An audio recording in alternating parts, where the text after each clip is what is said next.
Olá a todos, sejamos todos muito bem-vindos a mais um encontro aqui no Telesaúde. É um prazer estar com vocês aqui novamente.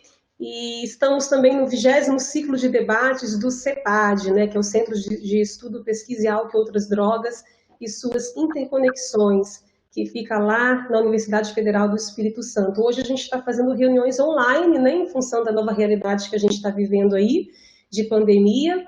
E fica o convite a todos vocês, caso queiram algum dia participar conosco, ok? Sejam todos muito bem-vindos. Podem entrar depois no nosso site. Eu vou deixar todas as informações direitinho aqui ao final da nossa palestra para vocês poderem acessar conosco, tá bom? É um prazer estar aqui com vocês. Bom, como dito, meu nome é Maiara Guiar, eu sou psicóloga, eu sou também parte do CEPAD e mestranda do Programa de Saúde Coletiva aqui da UFES. Sou capacitada em psicopatologia e farmacologia, álcool e outras drogas. Sou também especialista em neuropsicologia e tenho um curso de formação em psicodrama também. E hoje, particularmente, a gente vai falar de um dos temas que é também a minha pesquisa, né, de mestrado, que é sobre suicídio. Eu sou pesquisadora do projeto de pesquisa TES, que é a Tentativa de Suicídio aqui no Espírito Santo. A gente tem vários objetivos, aí a nossa pesquisa vai ser bem grandinha. Em breve, quem sabe, a gente pode falar um pouquinho aqui mais sobre ela. Mas hoje, especificamente, a gente vai falar do pós-suicídio. O que você deve saber? Bom, gente, é claro que seria presunção da minha parte supor que eu vou aqui dar todas as respostas para essa pergunta, né? O que você deve saber. Mas eu pretendo dar algumas pinceladas e um pouco de orientação aí a vocês que sirva, na verdade, de um lampejo, de uma luz, para que vocês aí depois no seu serviço, nas suas pesquisas, no seu estudo, possa ampliar o seu horizonte. É um direcionamento para você aprender um pouquinho mais sobre o que a gente está falando aqui e direcionar você no seu estudo mesmo. Nesse sentido, deixa eu só ampliar aqui para mim aqui, neste sentido, eu vou começar, na verdade, ampliando a minha fala para vocês, para falar de um pós-comportamento suicida, né? Eu não vou falar só do pós-suicídio, vou falar do pós-comportamento suicida de uma forma geral. E aí, ao longo dessa apresentação aqui, eu vou demarcar com vocês os comportamentos dos quais eu estou falando, já que eu estou falando de um pós-comportamento suicida. Vou falar um pouquinho dessa rede de serviços, né, que inclusive foi um pouco citada em apresentação anterior aqui, a minha, que também falava sobre suicídio pela colega Maísa. Falo também dos aspectos do luto por suicídio, já que a gente está falando do pós-suicídio também, e aí trago em comparação alguns elementos do luto sem complicações, e falo também um pouquinho sobre as estratégias de pós-venção, explicando um pouco essa terminologia que acredito ser nova aí para a maioria de vocês, até porque é bem recente aqui no nosso país, né? Bora lá começar então, né, meu povo? Bom, para a gente poder começar a falar, é importante a gente conceituar. A gente tem que saber do que a gente está falando, afinal, né? E aí, eu começo falando aqui em suicídio. Quando a gente fala de suicídio, obviamente, o termo ele é autoexplicativo, a gente não tem muitas diferenciações em definição da terminologia suicídio. Suicídio é o ato deliberado de por fim a própria vida. Igualmente, no mesmo raciocínio, a gente tem as tentativas de suicídio, quando a pessoa tenta por fim a sua vida, mas não chega ao óbito. Tanto no suicídio quanto na tentativa de suicídio, a gente pode dizer que há a presença de intencionalidade de morte. E aí eu já paro um instantinho para dizer o seguinte: quando a gente fala de intenção e ideação, nós estamos falando de dois conceitos um pouquinho diferentes, ok? E às vezes eu encontro algumas pessoas que falam como se fosse uma mesma coisa, e na verdade não é. Quando a gente fala ideação, o próprio termo é autoexplicativo, a gente está falando de ideias, de pensamento de morte. Quando a gente fala de intenção, aí a gente já está falando de um objetivo que a pessoa tem com algum comportamento que ela teve. Então, por exemplo, eu tenho a intenção, eu fiz alguma coisa com a intenção de provocar a minha morte, intencionalidade. Ou eu estou pensando na morte, aí é ideação. Então, a gente tem que ter cuidado com essas terminologias. Tanto no suicídio Quanto na tentativa de suicídio, a gente pode falar então de uma presença de intencionalidade. A pessoa tinha intenção de provocar a morte. Existe, entretanto, um outro grupo de comportamentos, que aí está em azulzinho para vocês, que não necessariamente vem acompanhado de presença de intencionalidade. São as lesões autoprovocadas, ou também chamadas de automutilação. Alguns autores aí na literatura também podem trazer o termo para-suicídio, para falar também dessa mesma categoria de comportamento, que seria aquele comportamento de se ferir propositadamente. Bom, podemos dizer aqui então que não há a presença de intencionalidade? Não, a gente não pode afirmar categoricamente que nos comportamentos de lesão autoprovocada, por exemplo, de forma geral, a gente não tem a intencionalidade. Alguns autores na literatura, como Botega, a própria Organização Mundial de Saúde, ela vem nos orientar sobre a dificuldade que é você categorizar uma ausência de uma intencionalidade em determinado comportamento.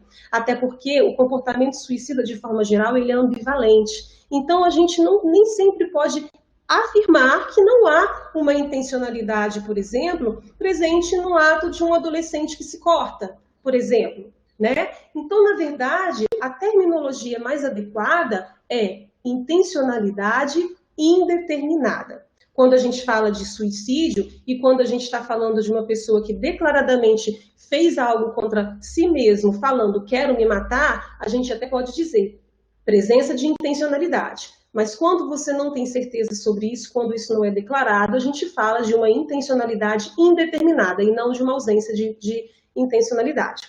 Ok? Bom, dito isso, deixa eu passar aqui.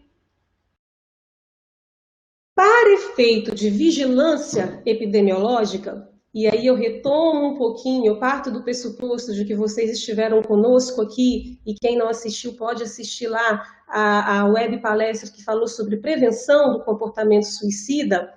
Quando a gente fala em termos de vigilância epidemiológica, diferenciar se foi tentativa de suicídio, se foi lesão autoprovocada, é extremamente importante, porque a gente está falando da notificação, né? Quando um sujeito chega lá com um comportamento de lesão autoprovocada ou tentativa de suicídio, enfim, a gente tem que fazer uma notificação, vocês lembram? Pois é, nessa notificação, lá no campo 56, quando ele descreve a tipologia de violência, você tem várias categorias de tipos de violência que pode ter acontecido ali naquele caso, né? Já que a ficha de notificação é uma ficha geral para todos os tipos de violência, então pode ter ali violência doméstica, violência sexual, pode ter tortura, violência psicológica, diversas tipologias que estão descritas lá na ficha. Pois bem, lá na tipologia, no campo 56, a gente tem o campo outros. Neste campo, a gente vai demarcar positivamente quando for lesão autoprovocada ou tentativa de suicídio. E aí abaixo vai ter uma linha circunscrita em que você vai escrever se foi tentativa de suicídio, se foi lesão autoprovocada. Isso se você souber que houve declaradamente uma intencionalidade ali. A pessoa disse, olha, eu tentei me matar. Então, você vai lá escrever tentativa de suicídio. Se você não sabe se houve ou não essa presença de intencionalidade, você coloca lesão autoprovocada. Então, para termos de vigilância epidemiológica, essa diferenciação é muito importante, porque quando isso vai lá para os sistemas de informação em saúde, vai o mais específico possível. E isso orienta depois os serviços de saúde pública para a execução de políticas públicas de prevenção e intervenção ao comportamento suicida. No entanto, quando a gente está falando de acompanhamento em unidade de saúde, né, quando o caso foi notificado e chegou lá no seu serviço, chegou lá no seu consultório, a gente deve partir da perspectiva ou do pressuposto de que, seja qual for o caso, o grau do risco, a princípio, para um suicídio futuro ou outros comportamentos suicidas é o mesmo. O que eu quero dizer aqui para vocês? A gente tem que ter o mesmo padrão de acolhida e a gente tem que ter o mesmo padrão de escuta, seja para um caso de tentativa de suicídio, ou seja para um caso de lesão autoprovocada. Ah, mas Mayara, eu sou psicólogo, eu sou psiquiatra, e eu sei que são processos mentais diferentes de uma pessoa que tem lá uma intenção suicida e um plano suicida e uma pessoa que não tem, um adolescente, por exemplo, que se corta, né? De fato, nós temos processos mentais diferentes para um caso e para o outro. E, obviamente, vão pedir intervenções clínicas, por exemplo, diferentes em um caso e outro. Todavia, a gente tem que partir do pressuposto, como disse aqui a Organização Mundial de Saúde, né, que ela nos diz, que é mais apropriado a gente cometer um erro de julgamento de falso positivo do que de falso negativo. Então, é melhor a gente acreditar que há uma intencionalidade em todos aqueles comportamentos do que supor que não há. Isso para o seu início do seu acompanhamento. Obviamente que no transcorrer do seu atendimento, você vai conseguir identificar alguns elementos que vai gerar uma convicção melhor sobre aquele caso e aí que vai redefinir os seus critérios de atendimento ou o seu protocolo de atendimento com aquele indivíduo. Mas a gente parte do pressuposto que tanto um quanto o outro devem ser acolhidos e devem ser oferecido a eles a mesma escuta empática. Vamos supor aqui, eu trouxe um exemplo para vocês. 2 indivíduos que se cortam, né? Chega lá no seu serviço. 2 indivíduos que cortaram o pulso, ok? Você vai acolher os mesmos, da mesma forma, vai ter a mesma escuta e aí vai investigar caso a caso. Lá no seu processo de investigação, você detectou lá que o indivíduo 1, por exemplo, ele tinha um transtorno mental ali associado e que a ideação aparecia constantemente enquanto sintomatologia naquele quadro, e que, inclusive, ele tinha um plano suicida já elaborado. Já o indivíduo número 2, você não viu a princípio a presença de um transtorno mental, no entanto, você viu que ele está em um ciclo vicioso de autoferir-se, de se cortar, muito típico, por exemplo, entre os adolescentes, né? É um comportamento de autolesão, e aí você vai identificar que, na verdade, ele tem esse padrão de comportamento repetitivo toda vez que ele tem um evento negativo, por exemplo, na vida dele, que desorganiza, né, que traz uma perturbação emocional muito grande, e aí ele, então, por outras motivações, a gente não está aqui para falar especificamente disso, mas existe toda uma explicação de teoria de reforçamento para que haja repetição desse comportamento, mas o indivíduo, então, que está lá, perturbado emocionalmente, se corta, consegue obter um prazer ou consegue se esquivar de uma angústia ou de algum evento social, por exemplo, que ele estava ali, consegue fazer isso, e aí, então, ele aprende esse comportamento e ele acaba repetindo isso num ciclo. Então, percebam bem que nós temos que se cortam, mas com 2 motivações muito diferentes.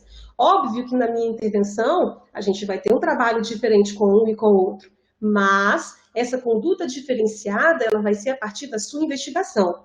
A princípio, acolha e escuta empaticamente todos os casos que chegarem até vocês que têm aí um histórico de comportamento suicida, seja uma lesão autoprovocada ou seja declaradamente uma tentativa de suicídio. O importante é acolher, escutar, investigar, e a partir desta investigação, a gente vai poder, então, fazer o que eu estou chamando aqui de elaborar um protocolo de atendimento. Bom, eu vou falar dessa elaboração em 2 vieses. Primeiro, a questão de um fluxograma que você pode ter aí na sua rede municipal, para que quando a pessoa chegue até algum componente da rede, seja ela da saúde, seja ela do serviço social, seja qual for, o serviço não fique perdido. Ele saiba para onde encaminhar essa pessoa, né? E eu estou dizendo dessa importância de você ir no seu serviço, no seu município fazer isso, porque nós aqui no Brasil ainda não temos uma política nacional de prevenção do comportamento suicida. A gente até tem uma legislação de 2019 que institui a política nacional de prevenção de tentativa de suicídio e lesão autoprovocada, mas ela ainda não foi regulamentada. A política ainda não foi operacionalizada. Então, a gente ainda não tem critérios muito definidos do que fazer, digamos assim, nestes casos. Por isso, é interessante que cada município tenha um fluxograma, né, para você saber exatamente onde encaminhar esse indivíduo e, inclusive, tenha os seus protocolos internos de atendimento. E aí, para isso, eu deixo aqui algumas dicas para vocês. Primeiro, gente, Para elaborar um fluxograma legal, para você elaborar um protocolo legal, você precisa saber do que você está falando. Então, é preciso fazer o que você está fazendo aí agora comigo, que é sentar e estudar sobre a temática. Busque cursos de capacitação, busque cursos de formação na área, busque se instrumentalizar de recursos teóricos para você entender do que é que você está falando. A partir daí, conheça o perfil epidemiológico do seu município. Nossa, mas como é que eu vou fazer isso, Mayara? Vou ter que fazer uma pesquisa? Vou ter que sair perguntando? Não, gente. Existem os sistemas de informação em saúde, você consegue acessar lá no DataSUS, depois você joga aí no seu site de busca eletrônico predileto aí, DataSUS, que você vai encontrar informações sobre todos os agravos de saúde, né, tanto morbidade quanto mortalidade. E aí você pode identificar lá o perfil do seu município, você vai conseguir identificar, por exemplo, se você tem muitos casos de tentativa de suicídio, ou se você tem mais casos de lesão autoprovocada sem necessariamente ser tentativa de suicídio, se você tem, por exemplo, uma maior prevalência entre adolescente ou uma maior prevalência entre idoso. E isso é muito importante, porque se você tiver uma maior prevalência do idoso, por exemplo, quais serão os dispositivos na sua rede que você pode inserir aí no atendimento a ele? Então, é interessante conhecer o perfil do seu município.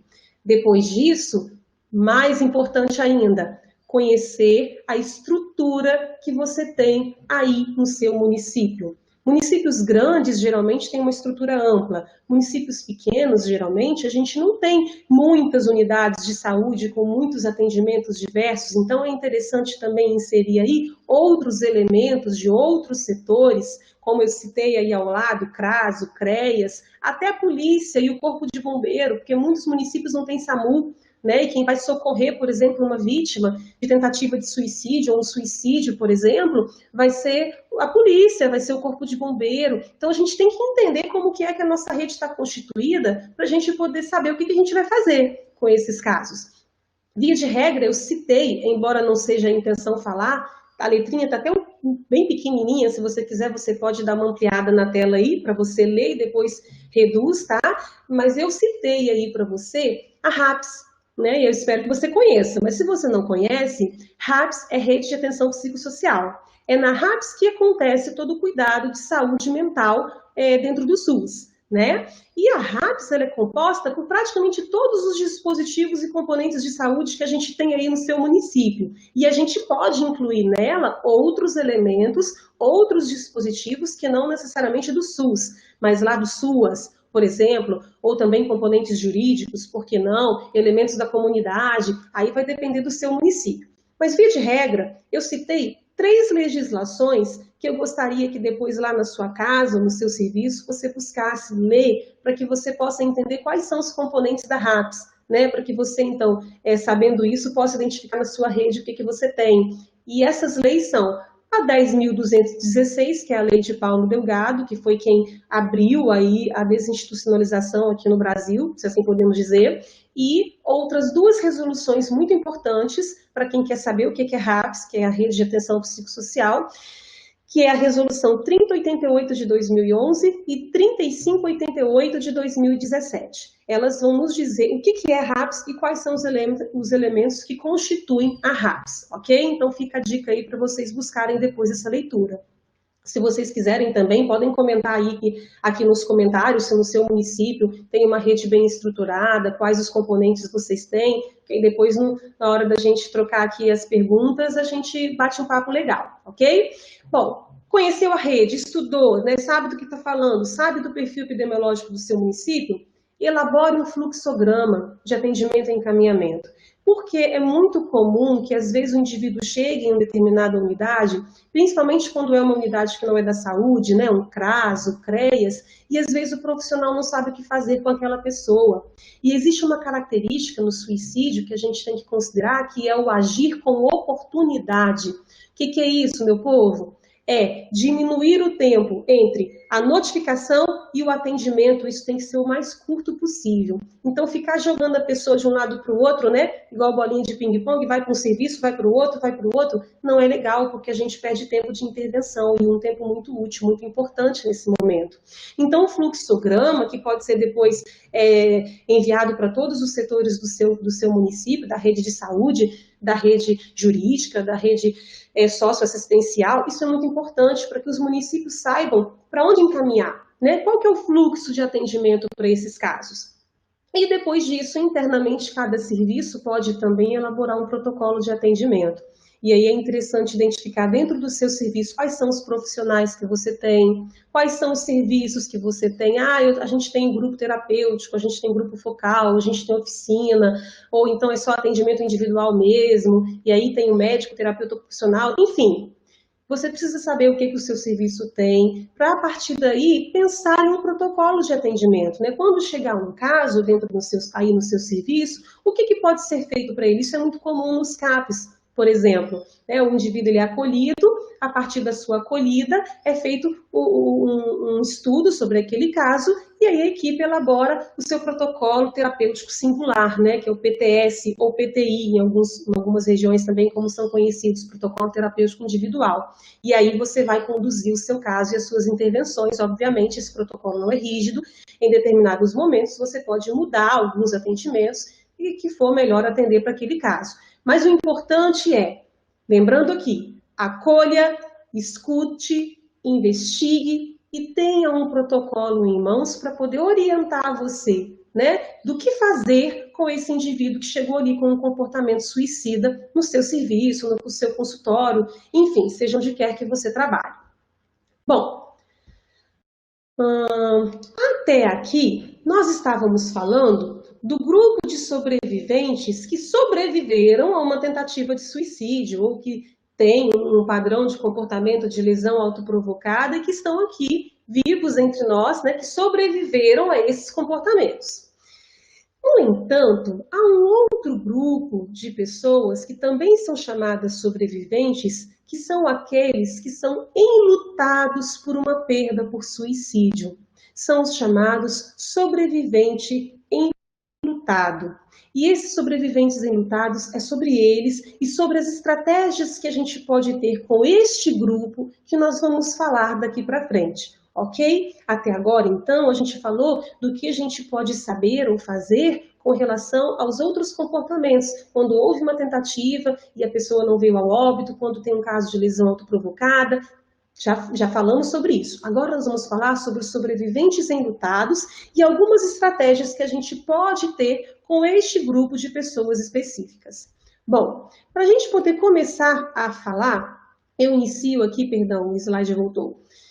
Eu inicio com uma frase, né? A primeira parte dela, eu acredito que a maioria de nós aqui já tenhamos visto, principalmente nesse Setembro Amarelo, em que é muito comum a gente falar sobre suicídio nas mídias, deveria ser todo o ano, mas principalmente é no Setembro Amarelo, que é: a cada 40 segundos uma pessoa no mundo morre por suicídio. Ok, é uma frase que a gente ouve muito. Agora, a gente não para pensar que se a cada 40 segundos uma pessoa morre por suicídio no mundo, a cada 41 segundos uma pessoa é deixada para trás, para dar sentido a isso. E olha o quanto isso é significativo. E nem sempre a gente para pensar. De acordo com a Organização Mundial de Saúde, cerca de 5 a 10 pessoas são impactadas pelo suicídio. Gente, o suicídio é um comportamento individual? Mas é um fenômeno social. Não é um fenômeno só individual. Ele atinge todas as pessoas com as quais aquele falecido tinha vínculo, né, durante a sua vida. E a Organização Mundial de Saúde, ela cita aí um número de 5 a 10 pessoas impactadas por óbito. Existem autores que chegam a falar de 145 pessoas impactadas por óbito. Olha a dimensão disso. E não é muito difícil da gente pensar nesse número. Pensa num adolescente em idade escolar, né, que vem ao óbito por suicídio. Olha só quantas pessoas que convivem com ele na escola, dezenas, centenas de outros adolescentes que são impactados por aquele óbito, né? Fazendo um número rápido aqui, uma conta rápida. Se você acessar lá no DataSUS, que eu falei aqui para vocês agora, e for lá no Sistema de Informação de Mortalidade, para você ver o número de óbito que a gente tem por suicídio ao ano, em 2018, que é a informação mais atual que a gente tem, nós tivemos 12.766 óbitos por suicídio. Agora multiplica aí por 5 a 10 pessoas impactadas. Nós estamos falando que só em 2018, cerca de 63 a 128 mil pessoas foram impactadas por uma perda por suicídio. É muita gente precisando de ajuda. E será que a gente tem esse tipo de ajuda no nosso município? É bom a gente começar a pensar um pouquinho sobre isso. E quem são essas pessoas? Quem são esses que nós estamos aqui chamando de sobreviventes enlutados, né? Que são essas pessoas que tiveram uma perda e agora estão passando por esse processo de luto. Todos aqueles com os quais o falecido tinha algum tipo de vínculo ou até mesmo que de alguma forma estiveram presentes no seu comportamento, aí, no seu suicídio. É a família, são os amigos que ficaram, os colegas de escola, os colegas de trabalho e, inclusive, aquelas pessoas que prestaram socorro, né? E a gente tem aí SAMU, Corpo de Bombeiro, o policial que foi lá fazer a ocorrência, às vezes até o condutor do veículo, né, que estava conduzindo o veículo sobre o qual aquela pessoa se atirou, às vezes o dono da loja de pesticida que vendeu o veneno que ela tomou, enfim. Eu estou dando aqui exemplos só para vocês entenderem como essa rede é ampla e às vezes a gente não para pensar nisso, no quanto que essas pessoas às vezes podem sofrer algum impacto com o óbito por suicídio de algum conhecido. Quando a gente fala sobre luto, né, já que a gente está falando sobre sobrevivente enlutado, e a gente quer falar das estratégias que podem auxiliá-los nesse momento aí do pós-suicídio, a gente tem que entender algumas características a respeito do processo de luto. E aí tem uma frase de Michel e Freitas, que eu gosto muito, que é essa que está aí aparecendo para vocês, que eles nos dizem que o luto é vivido como um fenômeno intersubjetivo e como experiência de perda de um ente querido. De perda de um mundo partilhado que se rompe com a morte. Ao se perder um ente querido, perdem-se também uma perspectiva e uma possibilidade existencial, cabendo ao enlutado a ressignificação de seu existir, e não o retorno a uma vida anterior. Bacana, né? Bom, desse trecho eu destaco sobretudo essa última parte que nos diz que luto é processo de ressignificação. E é nada mais do que isso. Luto é um processo de ressignificação. É dar sentido a uma existência, agora marcada por uma ausência ou pela lembrança e memória de um evento possivelmente traumático, como é o suicídio. E aí, para a gente poder entender características particulares do luto por suicídio, a gente vai recorrer agora ao diagnóstico, né, o Manual de Estatístico e Diagnóstico de Saúde Mental, que é o DSM-5, e o 5 aí é porque quer dizer que ele está em sua 5ª versão, tá, gente? Assim que ele for atualizado e for publicado uma nova versão, vai ser DSM-6, certo? E aí lá no DSM-6, que vai trazer todos os critérios diagnósticos para todos os tipos de transtorno mental que existe na face da Terra, a gente tem lá o denominado luto sem complicações. Bom, nesse manual, ele apresenta algumas diferenciações que eu vou falar aqui brevemente para vocês, até porque nosso tempo já está correndo, né? Que é a diferença do luto sem complicação, que é o luto típico, o luto que eu e você vivemos e vamos viver talvez aí, provavelmente, ao longo da nossa vida, né? Seria o luto que alguns autores na literatura chamam de luto normal, tá? O luto sem complicações. Ele traz uma diferença desse luto normal, desse luto típico, sem complicações, para o que ele chama e que seria o luto patológico e para o que ele mesmo define que é o transtorno depressivo maior. Percebam que eu disse luto patológico, que seria luto patológico. Por que eu disse que seria luto patológico? Porque o DSM-5 ele não traz critérios diagnósticos definidos para que você possa fechar um diagnóstico diferencial de luto patológico. Na verdade, ainda é uma categoria que está sendo estudada e que provavelmente vai ser categorizada lá na próxima versão no DSM-6. Mas ele já traz aí uma diferenciação entre luto sem complicação e a possível existência de um luto patológico. Inclusive, ele cita que um dos possíveis critérios de diferenciação vai ser justamente a persistência desses sintomas, né, da sintomatologia presente no luto sem complicação, que seria mais ou menos de 12 meses para o adulto e 6 meses para a criança, para que fosse, então, ser pensado num luto patológico. Mas, como eu disse e repito, Não temos os critérios diagnósticos ainda fechados lá no DSM para a gente poder fechar um diagnóstico de luto patológico, mas ele traz essa diferenciação e que eu achei importante demarcar aqui. A outra diferença que ele traz, e aí de uma forma bem mais categórica, e que eu quero que você tenha sempre em mente, é que luto não é depressão, tá? A gente não pode cair na tendência de ficar patologizando e chamando de depressão, o que às vezes é um processo, uma resposta normal para um momento doloroso, que é a perda de alguém. Então, falando do luto sem complicações, a gente tem que frisar, luto não é depressão.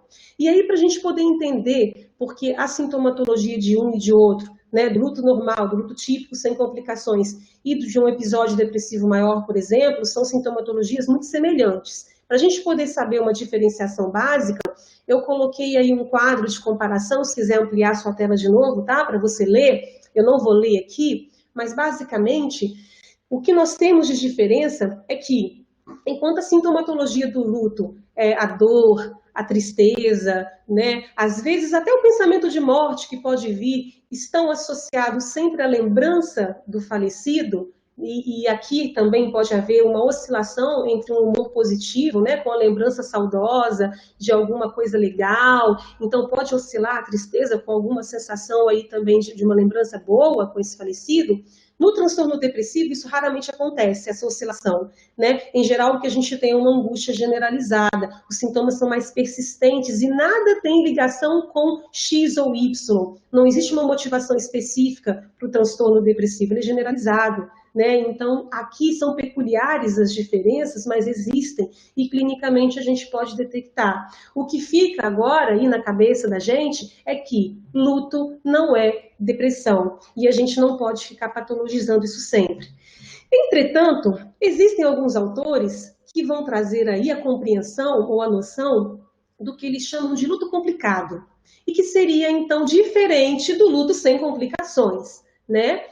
Aqui eles fazem um paralelo entre o que eles chamam de luto normal, que seria o luto sem complicações lá do manual, né, que o nosso manual trouxe, e o luto complicado, ok? Que é o que a gente vai falar a partir de agora quando a gente falar de luto por suicídio.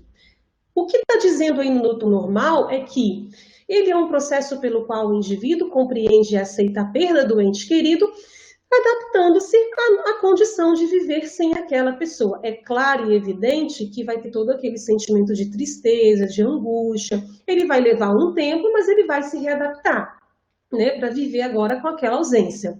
Já no luto complicado, esse tempo, em geral, ele é um tempo muito mais prolongado, porque os sintomas eles são mais persistentes e a gente experimenta uma desorganização prolongada que impede de retomar as atividades com a mesma qualidade que anteriormente se tinha.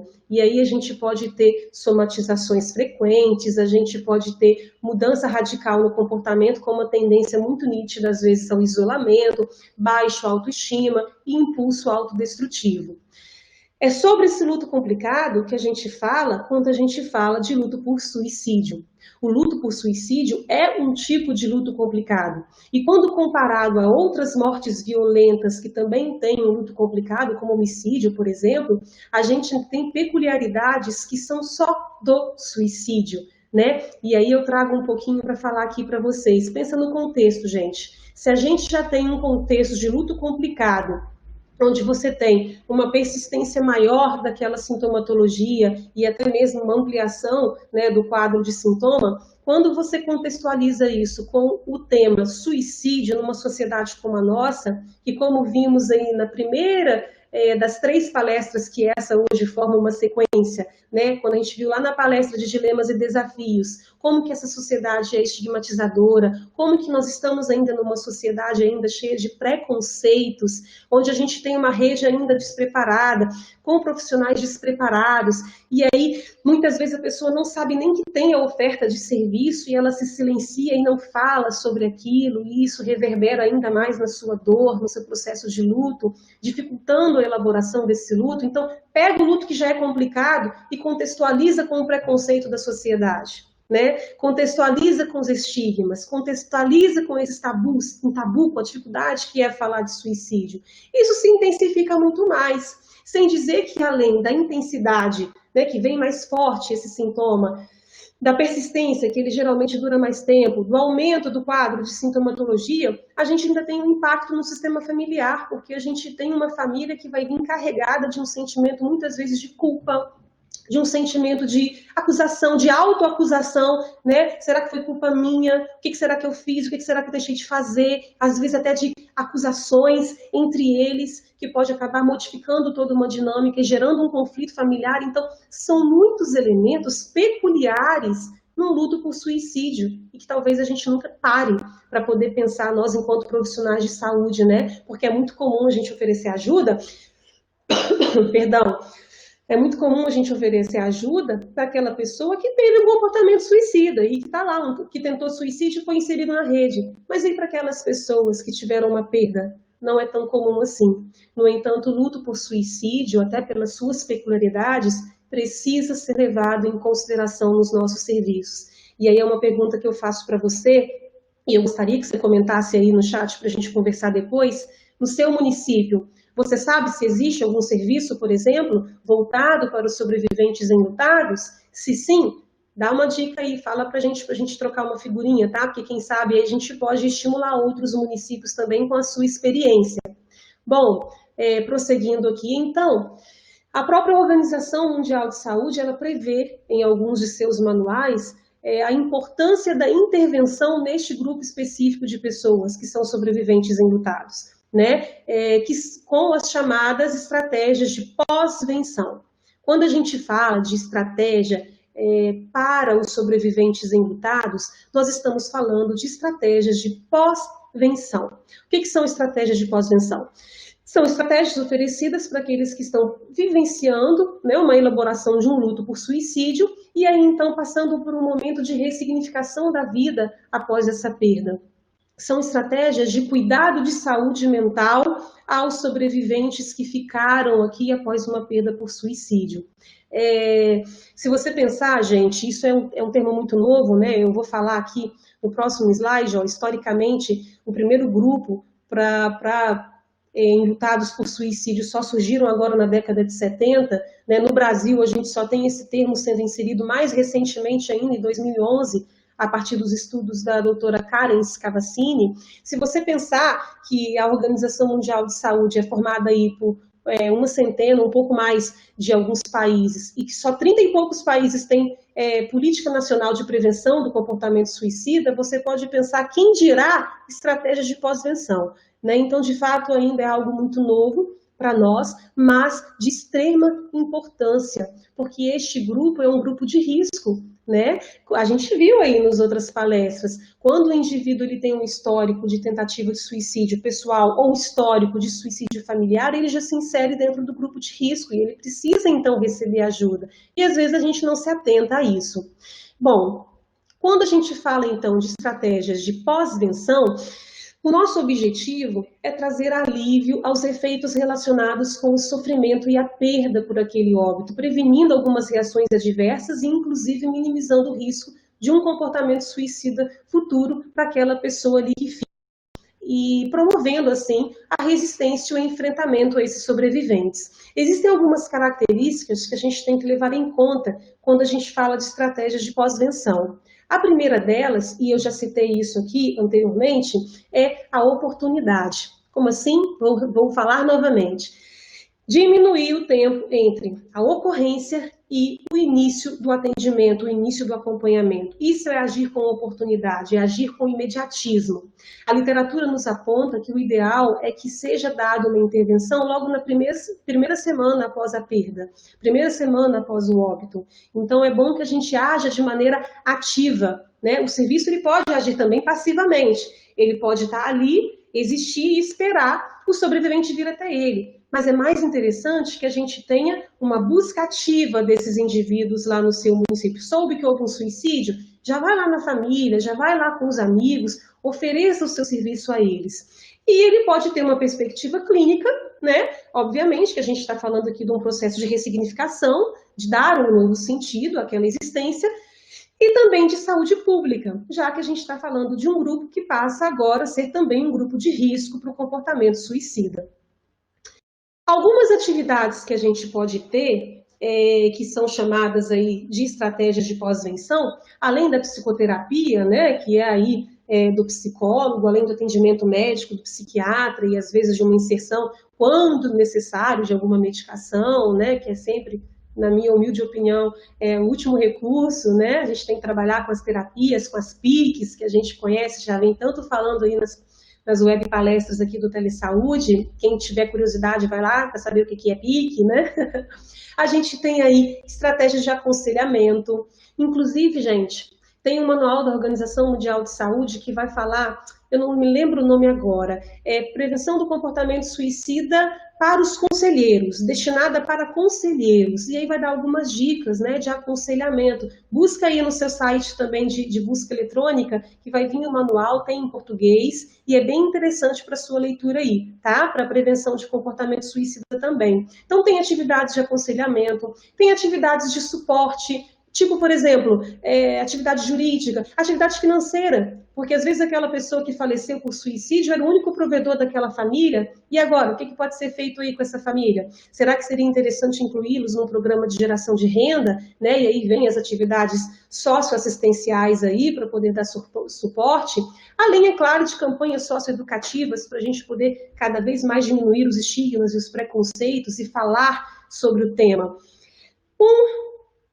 Uma das atividades mais comuns que a gente tem de estratégias de pós-venção são os grupos de ajuda. E aqui no Brasil eu cito especialmente o Instituto Vitaleri e a Rede AP, né, que é a rede de apoio a perdas irreparáveis. Inclusive a Rede AP tem várias unidades pelo Brasil afora e tem feito reuniões online, que qualquer um de nós pode participar. Então, se você precisar participar, ou se você conhece alguém que precise, ou se você tem uma curiosidade também para saber como que isso que funciona, vai lá, busca lá a Rede AP no seu site de busca eletrônica, entra no site deles, lá você tem todas as cidades, os estados que têm a Rede AP, com o contato de alguma pessoa que você pode contactar para poder participar de alguma reunião que está sendo de maneira online. Então, entra lá, que se eu não me engano, amanhã mesmo a gente vai ter uma reunião, né? Amanhã, dia 24 de setembro.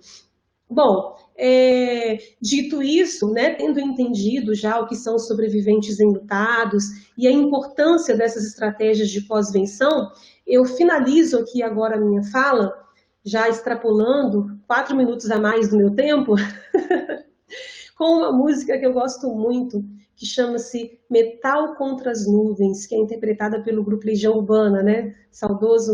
Saudosíssimo Legião Urbana. E essa música, ela diz o seguinte: tudo passa, tudo passará. E nossa história não estará pelo avesso, assim, sem final feliz. Teremos coisas bonitas para contar. E até lá, vamos viver. Apenas começamos, temos muito ainda por fazer. E eu espero, então, que com isso, com um pouco dessa pincelada, eu sei que eu falo muito rápido, né? Mas isso é mal de psicólogo, viu, gente? Não é que psicólogo só geralmente escuta, então quando pode falar, a gente, aproveita. Mas eu espero que eu tenha contribuído um pouco com o conhecimento para vocês.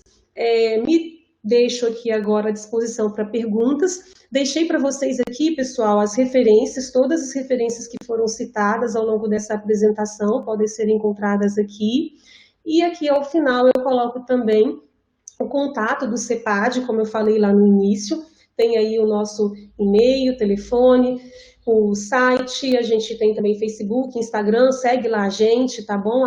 @cepad_ufes, e também o meu contato pessoal, o meu e-mail, o meu Instagram, @mai.psi, pode me seguir lá, pode mandar perguntas, pode conversar comigo, que eu estou sempre muito aberta.